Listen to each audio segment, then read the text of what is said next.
Hello दोस्तों, welcome to my class. दोस्तों कैसे हो आप? आई होप आप बहुत अच्छे होंगे और मन लगा के अपने बोर्ड एग्जाम की तैयारी कर रहे होंगे। दोस्तों आज हम यहाँ पे एक अभिक्रिया डिस्कस करेंगे जिसका नाम क्या है, एल्डोल संघनन। आपने अगर एल्डिहाइड या कीटोन वाला चैप्टर पढ़ा है तो इसमें इस अभिक्रिया के बारे में आपने जरूर पढ़ा होगा। ठीक है, तो यहाँ पे देखिए इसकी डेफिनेशन देख लेते हैं। सबसे पहले तो वे एल्डिहाइड तथा कीटोन जिसमें अल्फा हाइड्रोजन परमाणु उपस्थित होता है तब क्षार या तब अम्ल की उपस्थिति में संघनन द्वारा एल्डोल या कीटोल देती हैं, जिसे हम बीटा हाइड्रोक्सी एल्डिहाइड अथवा बीटा हाइड्रोक्सी कीटोन भी कहते हैं। ठीक है, तो हम यहाँ पे इसको देख लेते हैं। वे एल्डिहाइड तथा कीटोन जिसमें अल्फा हाइड्रोजन। दोस्तों अल्फा हाइड्रोजन वो होता है जो किसी भी क्रियात्मक समूह के सबसे पहले वाला कार्बन होता है, वही हमारा क्या कहलाता है, अल्फा कार्बन या अल्फा हाइड्रोजन। जैसे यहाँ पे देख लेते हैं CH3CHO। ठीक है, तो हमारा ये क्रियात्मक समूह हो गया और इसके जस्ट पहले वाला कार्बन और हाइड्रोजन कौन सा है, CH3। तो इसको हम क्या बोलेंगे, अल्फा। ठीक है, तो ये चीज समझ में आ गई कि अल्फा हाइड्रोजन कौन सा होगा। तो यहाँ पे देख लेते हैं, जैसे इसके रिएक्शन को देखते हैं CH3CHO। ठीक है, तो ये बोले कि अल्फा हाइड्रोजन परमाणु उपस्थित होता है तब क्षार और अम्ल की उपस्थिति में संघनन द्वारा। तो दोस्तों संघनन क्या होता है, जिसमें कोई भी दो कंपाउंड आपस में क्या हो जाते हैं, जुड़ जाते हैं, वो आपका क्या कहलाता है, संघनन। ठीक है, तो यहाँ पे हमने एल्डिहाइड लिया दोस्तों, एसिटल एल्डिहाइड है ये एल्डिहाइड। दोस्तों इसके दो अणु होंगे, यहाँ पे लिख लेते हैं दो अणु। ठीक है, प्लस यहाँ पे एक एल्डिहाइड और ले लेते हैं, एसिटल एल्डिहाइड।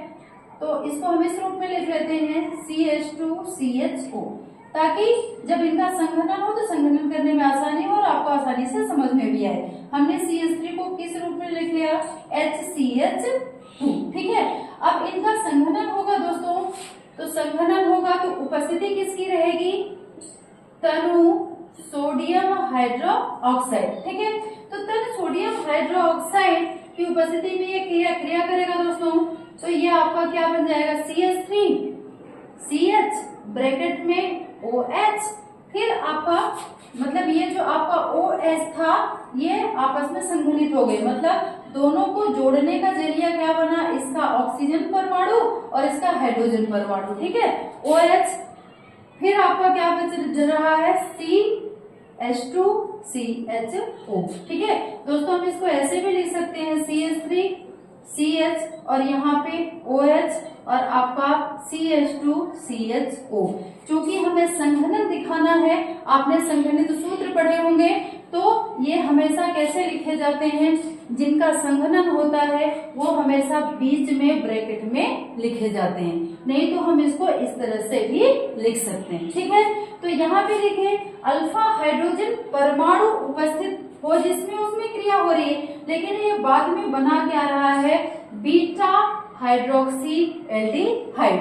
मतलब ये किस कार्बन से जुड़ेगा हाइड्रोक्सी समूह, बीटा कार्बन से। मतलब किसी भी क्रियात्मक समूह के बाद जो दूसरे नंबर का कार्बन या हाइड्रोजन होगा वो आपका क्या कहलाएगा दोस्तों, बीटा। तो यहाँ पे समझने की कोशिश करिएगा। यहाँ पे जैसे ये क्रियात्मक समूह है इसको मैं मिटा देती हूँ, आपको समझाने के लिए बनाया था इसको। तो यहाँ पे ये आपका क्रियात्मक समूह है एल्डिहाइड, इसका अल्फा कार्बन कौन सा हो गया ये, और बीटा कार्बन कौन सा होगा दोस्तों, ये वाला। तो ये हाइड्रोक्सी समूह कहाँ जुड़ रहा है, बीटा पे। तो ये आपका क्या कहलाएगा, बीटा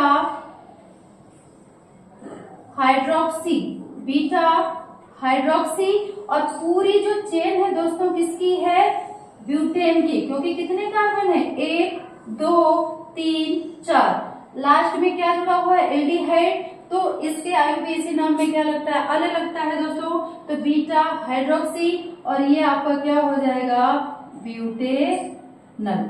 ठीक है, तो ये आपका क्या हो गया, एल्डोल संघनन। एल्डोल संघनन में या तो एल्डिहाइड या तो कीटोन जिसमें क्या उपस्थित हो, अल्फा हाइड्रोजन परमाणु, ये किसकी उपस्थिति में, या तो तनु अम्ल हो या तो तनु क्षार, इसकी उपस्थिति में संघनन द्वारा मतलब आपस में जुड़कर ये क्या बनाते हैं, ये बनाते हैं दोस्तों बीटा हाइड्रोक्सी ब्यूटेनल, जिसे हम क्या बोलते हैं, एल्डोल संघनन। ठीक है, आई होप आपको ये पूरी अभिक्रिया दोस्तों आसानी से समझ में आ गई होगी। अगर कोई भी आपका प्रश्न होता है, कुछ भी आपको पूछना होता है दोस्तों, तो नीचे कमेंट करके जरूर बताइएगा। हम पूरी कोशिश करेंगे कि आपकी किसी भी समस्या का समाधान हम कर पाएं।